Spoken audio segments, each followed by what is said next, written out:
नासरीन सॼे सिंध जियां उॾेरोलाल जे union council Uderolal station जे क़दीमी ॻोठ मोली ॾिनो मीरजत में बि बरसात तबाही मचाए छॾी। केतिराई कचा ऐं कखांवा घर ड्रही पट पइजी विया।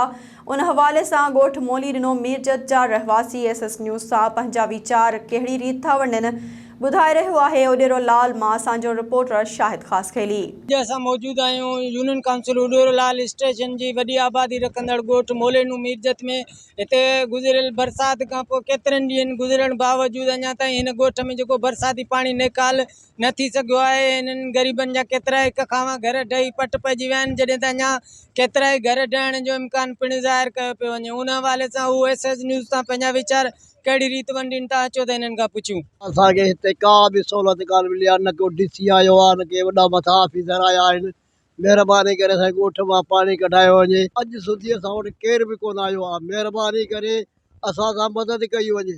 हीउ ॻोठ जेको आहे त वॾी आबादी आहे। बहरहाल असां हिते मज़दूर तबिको आहे, इहो अमीर केरु कोन्हे हिते जो अदा अमीर हुजे त माण्हू पंहिंजे पैसनि मां पाणी कढाए या खाधो खुराक पंहिंजो करे। ग़रीब तबिको आहे, मज़दूरी कयूं जो 200 रुपया कमायूं ऐं जेको आहे त उहो किथां इहो तेल जा पैसा ॾियूं या असीं खाधो पीतो खायूं। DC साहब अचे सर्वे करे ऐं जेको आहे त ॾिसे त हीउ ॻोठ सां कहिड़ी हालत आहे। को बि चूंडियल नुमाइंदो या DC साहब या को बि माण्हू कोन आयो आहे। असांजो वॾो नुक़सान थी रहियो आहे। असांजूं जायूं किरी वियूं, असांजा माण्हू वीचारा दरपदर थी विया आहिनि। ॻोठ तबाही थी वियो आहे त असांजे ॻोठ में केर बि अमलदार कोन आयो आहे जो असांखे पाणी कढाए ॾे। असां सदाईं पीपल्स पार्टी खे वोट ॾिना आहिनि, बिलाल भुट्टे साहब खे, असफ ज़रदारी खे वोट ॾिना आहिनि। हींअर त केर बि असांजे वेझो कोन थो अचे। असांजे ॻोठ में तक़रीबन 5 खां 6 फुट पाणी बीठल आहे। असां सां को बि ताउन कोन थो कयो वञे। आला अमलदार असां वटि आया आहिनि। DC खे अपील आहे, AC खे अपील आहे, असांजी सर्वे कई वञे, असांखे इमदाद ॾिनो वञे, असांखे टेंट ॾिना वञनि। असां रोडनि ते वेठा आहियूं। जी नाज़रीन, तव्हां UC उॾेरोलाल स्टेशन जे ॻोठ मोलेनू मीरजत जे रहवासियुनि जा वीचार ॿुधा।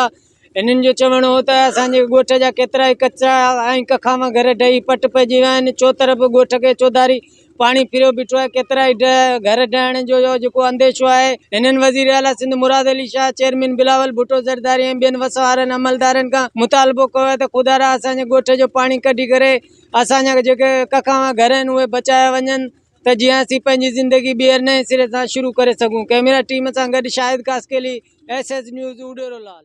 नासरीन वधीक ख़बरुनि ऐं अपडेट्स लाइ ॾिसंदा रहो SS न्यूज़ वेब चैनल।